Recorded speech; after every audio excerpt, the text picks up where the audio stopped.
It was a scream that cut through the frozen California night, a sound no one should ever hear. A sound that would haunt a small mountain town for generations. But this was no ordinary scream. It came from a place where no human should have been. And it was just the beginning of a nightmare that remains unsolved to this day.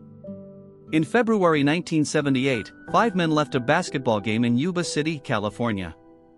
They were friends, all with intellectual disabilities, bound by a childlike trust in the world.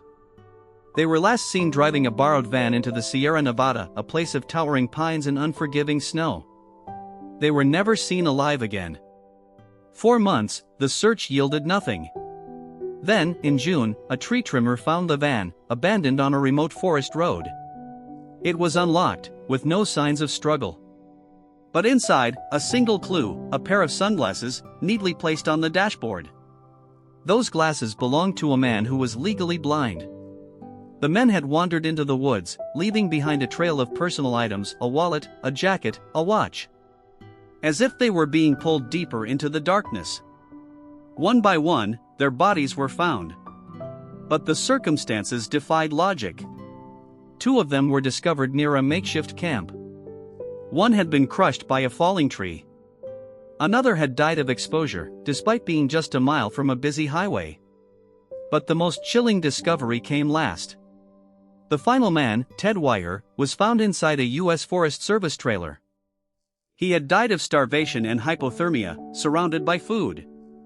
Canned goods, a heater, and a bed were all within reach. Yet he chose to lie down and die. And then there was the trailer itself. It was locked from the inside. The windows were covered. And on the wall, scrawled in pencil, was a message, "I have a friend with me." But there was no one else there. No footprints. No signs of another person. Ever. The official report called it an inexplicable tragedy. But the families refused to accept it. They said the men were terrified of the dark.